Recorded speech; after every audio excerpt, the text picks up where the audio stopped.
तो हम स्टार्ट करने जा रहे हैं BSCG फर्स्ट ईयर का लेक्चर 1 BBYCT 131 सब्जेक्ट।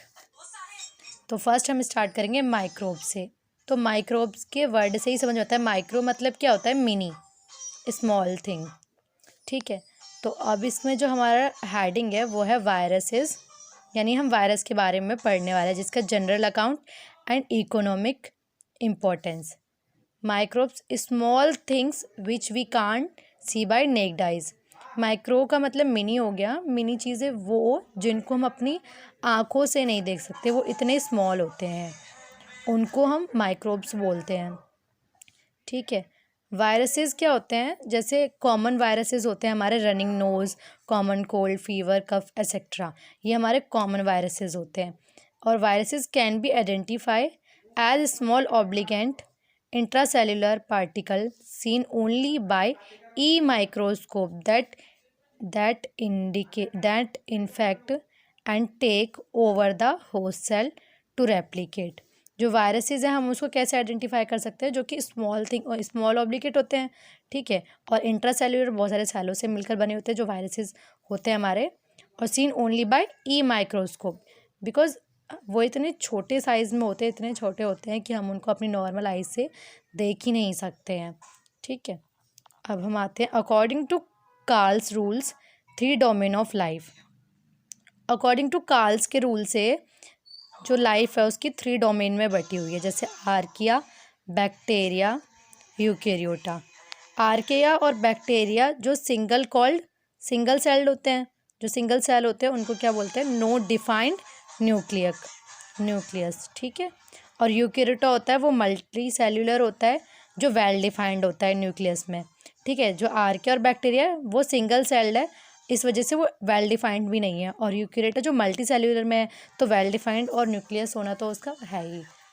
ठीक है, अब आते हैं हम 3 domain of life. 3 domain of life में क्या होता है, ब्लर होता है जिसमें लिविंग और नॉन लिविंग थिंग्स ब्लर होते हैं। लिविंग थिंग्स क्या हो जाते हैं हमारे, लिविंग आर वो हैं, लिविंग थिंग्स वैसे भी हमें नॉर्मली पता है जो जीवन मतलब जो जीवित चीज़ें हैं।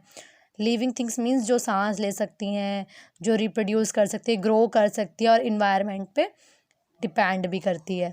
ठीक है, तो इसके कुछ एग्जांपल, वायरसेस का चैप्टर है, इस अकॉर्डिंग इसके एग्जांपल होते हैं बैक्टीरिया, फंगी, प्लांट, एनिमल।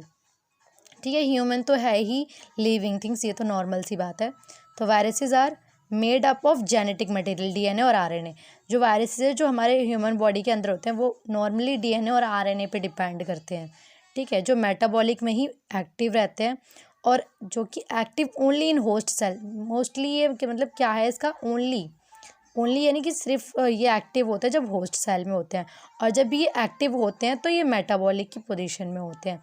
ठीक है, और ability to introduce new DNA और RNA through shuffling of genes. ठीक है, अब स्टडी ऑफ वायरसेस, जिसमें हम स्टडी ऑफ वायरसेस करते हैं उसको हम बोलते हैं वायरोलॉजी, जिसमें स्टडी ऑफ वायरस की होती है। दे कॉज डिसीज़, जो कि डिसीज़ होती है इनसे, वायरस मतलब डिसीज़ मतलब बीमारियां होती है वायरसेस अगर फैलता है ह्यूमन के अंदर, जैसे एनिमल और ह्यूमन। तो जो एनिमल के अंदर होता है वो होता है फूट और माउथ डिसीज़ एंड क्रॉप। मतलब एनिमल का तो नॉर्मल कॉमन सी बात है, जब वो जंगलों में चल रहे हैं तो उनको फूट यानी पैरों से ही प्रॉब्लम होगी, और मुंह, बिकॉज वो तो ब्रश वगैरह करते नहीं है कुछ, तो मुंह से प्रॉब्लम होगी। क्रॉप्स मतलब होता है फसलें जो कि वो खाते हैं। ठीक है, और ह्यूमन का जो डिसीज़ है वो होता है टबैको मोसैक डिसीज़। ठीक है, discovery of viruses, virus size. ठीक है, तो डिस्कवरी ऑफ वायरसेस के टॉपिक में अब आता है टॉपिक वायरस साइज। वायरस वैसे भी हम अभी माइक्रोब्स में पढ़ चुके थे कि माइक्रो मतलब स्मॉल साइज, इतना स्मॉल होता है जो कि हम नेक्ड आई से देख ही नहीं सकते। और वायरसेस का भी हम पढ़ चुके थे आइडेंटिफिकेशन में कि as small obligate intracellular particle seen only by E microscope. तो सेम इसमें वायरसेस की साइज में भी वही आएगा, viruses are so small in size not seen under light microscope as resolution of light microscope in limited for to about 200 nanometer। जो viruses का size है वो इतना ज़्यादा स्मॉल होता है कि हम उसको लाइट माइक्रोस्कोप में भी नहीं देख सकते, क्योंकि ये साइज़ में इतने छोटे होते हैं। वायरसेस का साइज़ क्या है, range from 0.02 to 0.3 micrometer in diameter. तो साइज़ ऑफ वायरसेस का एक डायग्राम बना हुआ है ये, ठीक है। तो इसमें है ये 10-2 1 सेंटीमीटर, 10-3 1 मिलीमीटर, 10-4 10-5 में आता है हमारे एनिमल का साइज़, ठीक है। और 10-6 माइक्रोमीटर में हमारा बैक्टीरिया आ रहा है, 10-7 में हमारा वायरस, 10-8 में प्रोटीन, और 10.9 नैनोमीटर, और 10.10 1 एटम, यहाँ पे हमारा एटम आता है। इस अकॉर्डिंग से हमारे इन सब के साइजेस बटे हुए हैं, डिवाइडेड है। स्ट्रक्चर ऑफ वायरसेस, इस जो स्ट्रक्चर ऑफ वायरसेस है वो मेड अप ऑफ 2 कंपोनेंट्स है। वन प्रोटीन जिसको हम कैप्सिड में प्रेजेंट मानते हैं, और जो सेकंड है वो न्यूक्लिक एसिड है जो कि जीनोम में है प्रेजेंट। तो capsid and viral genome together called nucleic acid, because genome क्या है, जो हमारा वो न्यूक्लिक एसिड है, ठीक है। और वायरस हमारा इस चैप्टर का ही मेन मोटिव है स्टडी करना। तो न्यूक्लिक एसिड जो है वो डीएनए और आरएनए में प्रेजेंट रहता है, जिसको हम इन्फेक्टियस पार्ट भी बोलते हैं। तो हम यहाँ आ जाते हैं वायरस के स्ट्रक्चर पे। ये जो स्ट्रक्चर है वो बैक्टीरियोफेज का है, जिसको हम T4 भी बोलते हैं। जो बैक्टीरियोफेज है उसमें हेड भी होती है और टेल भी है इसकी, ठीक है। कैप्सिड जो प्रोटीन शीट है, ठीक है, यहाँ पे हमने पढ़ा था अभी कि प्रोटीन में कैप्सिड प्रेजेंट होता है। तो कैप्सिड जो है वो प्रोटीन शीट है, प्रोटीन प्रिवेंट करता है इसको। इसमें डीएनए भी है, और ये इस बैक्टीरियोफेज के स्ट्रक्चर की कॉलर, ये इसकी शीट है, और ये बेस प्लेट है, और ये लंबी लंबी जो ये बनी हुई है ये इसकी लॉन्ग टेल फाइबर है। तो बेसिकली जो बैक्टीरियोफेज है इसकी एक मीनिंग मैंने लिखी है शॉर्ट यहाँ पर, a virus that parasitize a bacterium by infecting it and reproducing inside it. इसका मतलब क्या है, बैक्टीरियोफेज क्या होता है हमारा, जो कि रिप्रोड्यूसिंग कर रहा है, ठीक है। और हमारा यहाँ पे एक सेकंड आता है तंबाकू मोसैक, जिसको वायरस TMV भी बोलते हैं। इसका स्ट्रक्चर कुछ इस टाइप का है। इसमें ये इसका सेंट्रल लुमेन है, ये RNA है। जैसा कि इसके अंदर ये रिप्रोड्यूस कर रहा है तो इसके अंदर DNA प्रेजेंट है। सेम एज इसमें RNA प्रेजेंट है। ये इसकी कैप्सोमर्स है, ये प्रोटीन सब वायरस है, ठीक है, जिसको उप वायरस बोलते हैं। ये HIV का एक स्ट्रक्चर है वायरसेस के अंदर ही।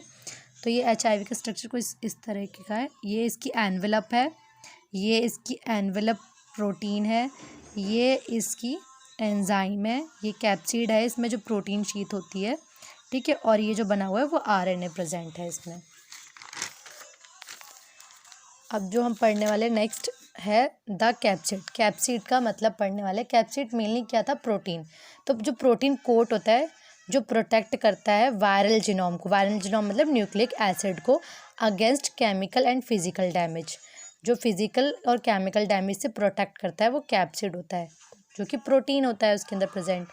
Help virus to enter into host cell, virus को हेल्प करता है एंटर करने में होस्ट सेल में, और ये होस्ट सेल में ही एक्टिव होते हैं ओनली वायरस जो होते हैं। और assembling and packaging of viral genome during replication के टाइम पर उसकी असेंबलिंग एंड पैकेजिंग में भी वायरल जीनोम में प्रेजेंट रहता है, रेप्लिकेशन करता है। और important function to induce a protective immune response in host, इसका इम्पॉर्टेंट फंक्शन क्या होता है, इंड्यूस करता है एक प्रोटेक्टिव इम्यून माने इम्यूनिटी होती है जो हमारी, उसको रिस्पॉन्स करने में इन होस्ट में।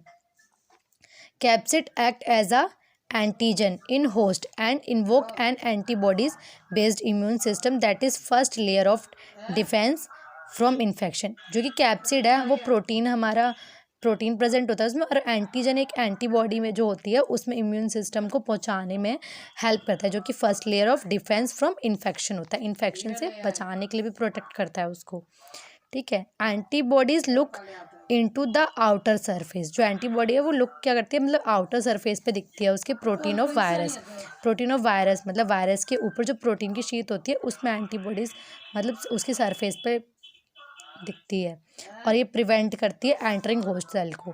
ठीक है, होस्ट सेल को मतलब प्रिवेंट करती है, हेल्प करती है होस्ट सेल में जाने के लिए वायरस को। Capsid forms from a number of protein molecule the structural subunit that are called protomers. जो कैप्सिड है वो क्या है, इसका मतलब कि जो कैप्सिड है, जैसे हमने अभी पढ़ा ही, कैप्सिड में प्रोटीन प्रेजेंट रहता है और जो कि मॉलिक्यूल स्ट्रक्चरल में सब यूनिट में सेम वही उसको हेल्प करता है, तो उसको क्या हम बोलते हैं, प्रोटोमर्स। सब यूनिट में मॉलिक्यूल्स के लिए वो प्रोटीन प्रिवेंट करने में हेल्प कर रहा है, तो उसको हम, अब ये क्या हो गया, प्रोटोमर्स हो गया मॉलिक्यूल्स में हेल्प करते टाइम। तो प्रोटोमर्स जो है वो असेंबल करता है फॉर्म ऑफ लेयर स्ट्रक्चर सब यूनिट।